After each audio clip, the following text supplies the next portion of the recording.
areas. Yellow alerts for thunderstorms have been issued for Bengaluru rural and urban Bengaluru on Monday, and this was due to adverse weather conditions.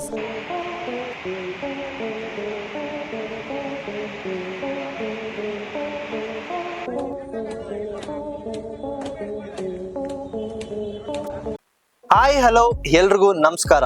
ನಾನು ಯೋಗೇಶ್. ವಿಜಯ Vishwavani YouTube ಚಾನೆಲ್ಗೆ ಸ್ವಾಗತ. ಮಳೆ ಅವಾಂತರ ತಗ್ಗಿಸಲು BBMP ಎಚ್ಚೆತ್ತುಕೊಳ್ಳಲೇಬೇಕು. ಬೆಂಗಳೂರಿನಲ್ಲಿ ಈ ನಡುವೆ ಕಳೆದ 3 ದಿನಗಳಿಂದ ಮಳೆಯೊಂದಿಗೆ ಹಲವು ತಗ್ಗು ಪ್ರದೇಶಗಳಲ್ಲಿ ಅವಾಂತರ ಸೃಷ್ಟಿಯಾಗಿದೆ. ಓಕ್ಲಿಪುರಂನ ಅಂಡರ್ ಪಾಸ್ ಇತ್ತೀಚೆಗಷ್ಟೇ ಲೋಕಾರ್ಪಣೆಗೊಂಡಿತ್ತು. ಆದರೆ ಸೋಮವಾರ ಸಂಜೆ ಆ ಅಂಡರ್ ಪಾಸ್ 2 ಅಡಿ ನೀರಿನಿಂದ ತುಂಬಿ ಒಂದು ಕೆರೆಯಂತೆ ಮರುಪಟ್ಟಿತ್ತು.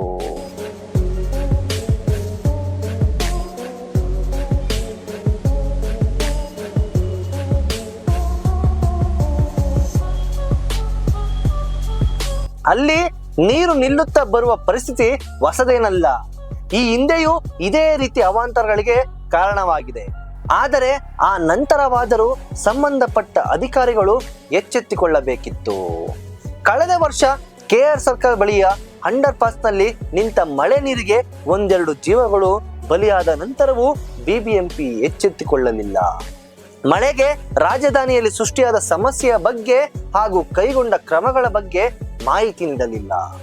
ಬಹುಶಃ ರಾಜ್ಯ ಕಾಲುವೆಗಳಲ್ಲಿ ಹೂಳು ತೆಗೆದಿದ್ದರೆ ಈ ರೀತಿಯ ಸಮಸ್ಯೆ ಪದೇ ಪದೇ ಬರುತ್ತಿರಲಿಲ್ಲ.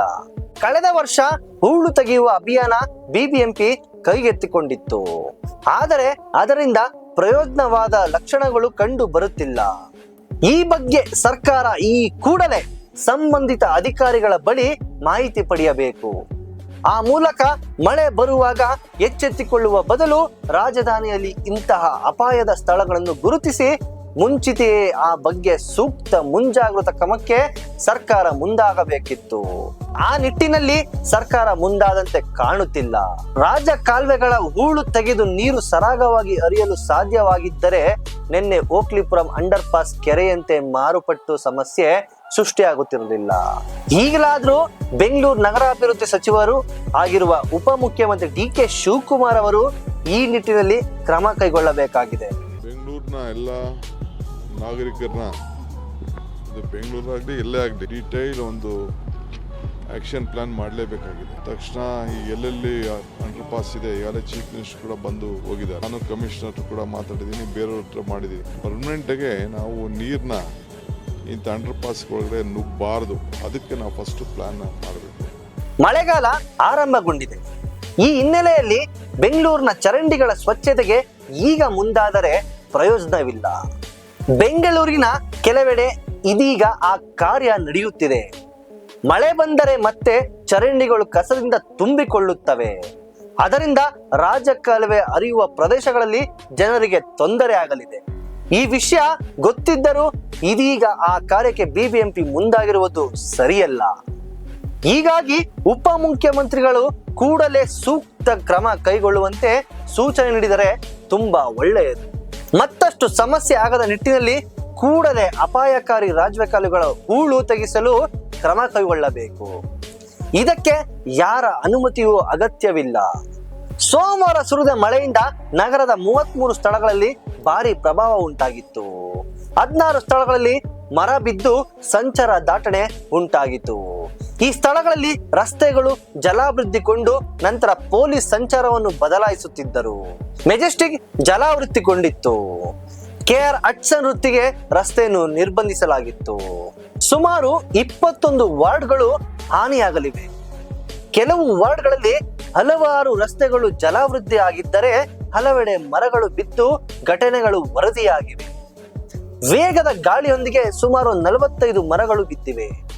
ಜಯನಗರ, ಬಸವನಗುಡಿ, ಮಲ್ಲೇಶ್ವರಂ, ವಿಜಯನಗರ, ಕೋರಮಂಗಲ, BTM ಲೇಔಟ್, ಯಶವಂತಪುರ ಸೇರಿದಂತೆ ಹಲವೆಡೆ ಮರಗಳು ಧರೆಗೆ ಉರುಳಿವೆ. ಮಂತ್ರಿಮಾಲ್ ರಸ್ತೆ ಸಂಪೂರ್ಣ ಜಲಾವೃತ್ತಿಯಾಗಿತ್ತು. ನೀರು ಹೋಗಲು ಸ್ಥಳಾವಕಾಶ ಇಲ್ಲದೆ ರಸ್ತೆ ಮೇಲೆ ಸುಮಾರು 2 ಅಡಿಯಷ್ಟು ನೀರು ತುಂಬಿಕೊಂಡಿತ್ತು. ಹೀಗಾಗಿ ವಾಹನ ಸವಾರರು ಸಂಚರಿಸಲು ಸಮಸ್ಯೆಯಾಗಿತ್ತು. ಟ್ರಾಫಿಕ್ ಜಾಮ್ ಉಂಟಾಗಿತ್ತು. ಇನ್ನು ಎಣ್ಣೂರು ಮುಖ್ಯ ರಸ್ತೆ ಲಿಂಗರಾಜಪುರಂ ಬಳಿ ಚಲಿಸುತ್ತಿದ್ದ ಕಾರ್ ಮೇಲೆ ಮರ ಉರುಳು ಬಿದ್ದಿತ್ತು. ಅದೃಷ್ಟವಶಾತ್ ಕಾರಲ್ಲಿರೋರಿಗೆ ಅಪಾಯದಿಂದ ಪಾರಾಗಿದ್ದಾರೆ. ವೀರಸಂದ್ರ ಜಂಕ್ಷನ್ ಬಳಿ ಸಂಪೂರ್ಣ ನೀರಿನಿಂದ ಜಲವೃತವಾಗಿತ್ತು. ವಾಹನ ಸವಾರರಿಗೆ ಸಂಚಾರ ಪೊಲೀಸರು ಮಾರ್ಗ ಬದಲಾವಣೆ ಮಾಡಿದ್ದರು. ನಿರ್ಮಾಣ ಹಂತದಲ್ಲಿದ್ದ ಕಟ್ಟಡದ ಒಂದು ಭಾಗ ಮಳೆಯಿಂದ ಕುಸಿದು ಬಿದ್ದ ಪರಿಣಾಮ 17 ವರ್ಷದ ಬಾಲಕಿಯ ತಲೆಗೆ ತೀವ್ರ ಗಾಯವಾಗಿತ್ತು. ಆಕೆಯ ತಾಯಿಯ ಮೂಳೆ ಮುರಿತವಾಗಿತ್ತು. ಕೋಣನಕುಂಟೆ ಪೊಲೀಸ್ ಠಾಣೆ ವ್ಯಾಪ್ತಿಯ ಗೊಟ್ಟಿಗೆರೆ ಸಮೀಪದ ವಡ್ಡರಪಾಳ್ಯದಲ್ಲಿ ಈ ಘಟನೆ ನಡೆದಿದೆ. ಮತ್ತೊಂದು ಘಟನೆಯಲ್ಲಿ ಬೊಮ್ಮನಹಳ್ಳಿ ಪ್ರದೇಶದಲ್ಲಿ ನಿರ್ಮಾಣ ಹಂತದ ಗೋಡೆ ಕುಸಿದಿದೆ. ಆದರೆ ಯಾರಿಗೂ ಗಾಯ ಆಗಲಿಲ್ಲ.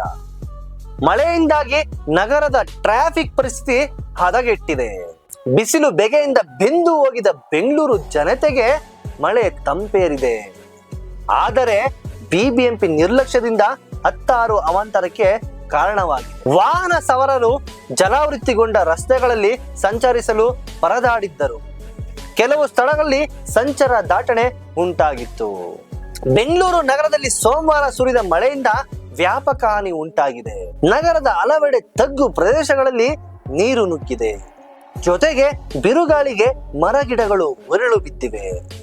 ನಗರದ ಎಲ್ಲೆಡೆ ಮುರಿದು ಬಿದ್ದ ರಂಬೆ ಕೊಂಬೆಗಳು ತುಂಬಿಕೊಂಡಿವೆ. ಅದೃಷ್ಟವಶಾತ್ ಹೀಗೆ ಬಿದ್ದ ರಂಬೆ ಕೊಂಬೆಗಳಿಂದ ಯಾವುದೇ ಅನಾಹುತವಾಗಿಲ್ಲ. ಆದರೂ ಸರ್ಕಾರ ಬೆಂಗಳೂರಿನಲ್ಲಿ ಮಳೆಯ ಅವಾಂತರಗಳನ್ನು ತಗ್ಗಿಸುವ ನಿಟ್ಟಿನಲ್ಲಿ ಸೂಕ್ತ ಕ್ರಮಗಳಿಗೆ ಮುಂದಾಗುವುದು ಅನಿವಾರ್ಯ. ಇದಕ್ಕೆ ಬಿಬಿಎಂಪಿಯ ಅಧಿಕಾರಿಗಳು ಕ್ರಮ ಕೈಗೊಳ್ಳಬೇಕು. ಹಾಗೆಯೇ ನಗರಾಭಿವೃದ್ಧಿ ಸಚಿವರಾಗಿರುವ ಡಿ.ಕೆ. ಶಿವಕುಮಾರ್ ಅವರು ಇದಕ್ಕೆ ಕ್ರಮ ಕೈಗೊಳ್ಳಬೇಕು. ಬೆಂಗಳೂರಿನ ಮಳೆಯ ಬಗ್ಗೆ ನಿಮ್ಮ ಅಭಿಪ್ರಾಯಗಳನ್ನು ನಮ್ಮ ಕಮೆಂಟ್ ಬಾಕ್ಸ್ ಮೂಲಕ ತಿಳಿಸಿ. ವಿಷಯ ಇಷ್ಟವಾದಲ್ಲಿ ವಿಜಯ ವಿಶ್ವವಾಣಿ ಯೂಟ್ಯೂಬ್ ಚಾನೆಲ್ನ ಲೈಕ್ ಮಾಡಿ, ಶೇರ್ ಮಾಡಿ, ಸಬ್ಸ್ಕ್ರೈಬ್ ಮಾಡಿ. ಧನ್ಯವಾದಗಳು.